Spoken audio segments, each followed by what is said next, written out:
We're going to get to watch them, and we'll talk about what we're looking for. Pretty complicated pattern for time step 4. If you look at it just from this point of view, it's like, how did we get here? On the other hand, if you begin with the beginning, which sounds very Alice in Wonderland, this is how the pattern starts. Time step number 1, you get at the endpoints. This is an important point because this thing only attaches at endpoints and one other place, and I'll show you that in the next one. At the endpoints, you get a line the size of the neighborhood, because this is a radius 1 neighborhood, that attaches at the endpoint of the line. In the next step, you wind up with 4 lines instead of 2 lines, the size of the neighborhood attached to this thing. Now, we originally thought we were getting vertical and then horizontal and then vertical and horizontal and odd and even iterations. Not at all. What it is it's perpendicular growth. You look at the last time step, the one before this grew this way, and these guys grew perpendicular to that. Next time step, you would expect to see these being the only endpoints. You're going to see 8 lines maybe, hopefully all 3 squares long. 4 of them are 3 squares long, and 4 of them ran into crowding conditions in here and couldn't grow to the full 3 squares. They only grew to 2. Okay, and final step grows 8 more lines at the end of those time steps, because these, at the endpoints of those lines, because this area in here is too narrow for it to actually grow anything else. Okay, new pattern. No death. No death. Okay, this one starts with a single point. This is a time step 5, and I'll show you why in a minute. Radius 1, birth on 1. Okay, begins like this.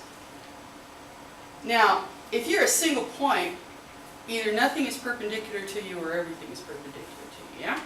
Kind of a hard thing to determine. It's in between. So, what happens is, next time step you wind up with everything in the immediate radius around you growing, and you wind up with a square the size of the neighborhood. In the next time step, there's no endpoints. All we have is vertices.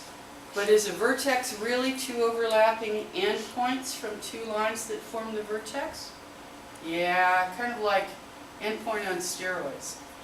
And that point is the only point on the whole thing that is perpendicular. It's perpendicular to both this side and this side here. Each one of those is perpendicular to 2 sides at the same time. So what happens in the next time step? We formed another corner on top of those things. Good pattern to remember. It'll happen again. And another corner. Darn, these things are recursive. You hit the same situations over and over again and have the same result out of that situation. And because you have a little extra room on this one, this is a new pattern that starts with a 7 by 7 square instead of starting with a single point. And it has birth on 1, radius 1, no death, and the time step is 4. Okay. Did we see that before? That's the only place that you can form anything that's perpendicular to anything on this. The corner again. And that's repeating the original pattern here. Right in here, we formed another corner.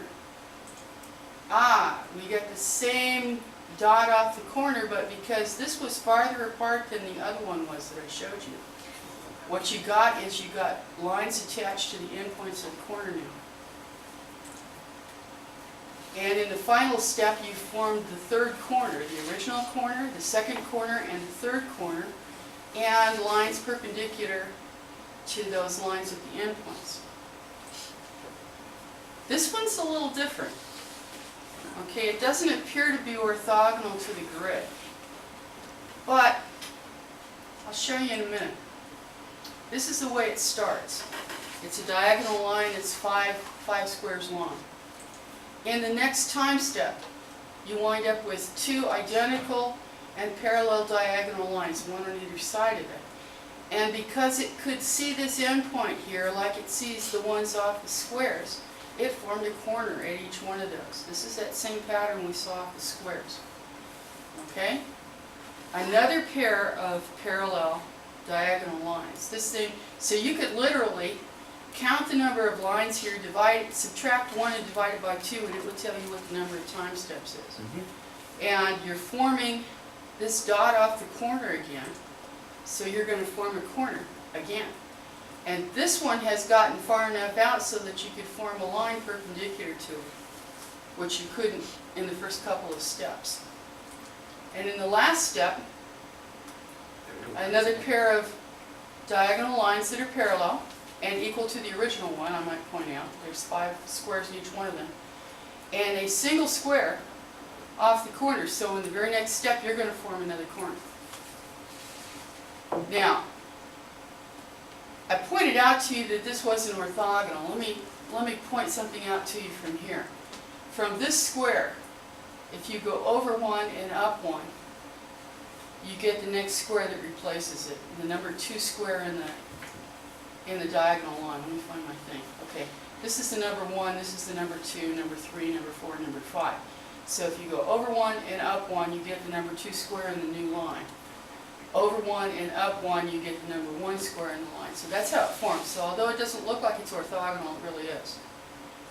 So the conclusions out of this is growth only takes place at endpoints and vertices, which we commented are kind of like endpoints on steroids.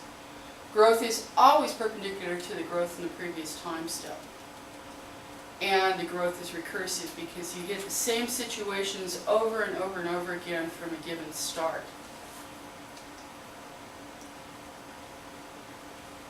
There you go. Okay, now we're going to talk about fun stuff. This has got death involved in it, and these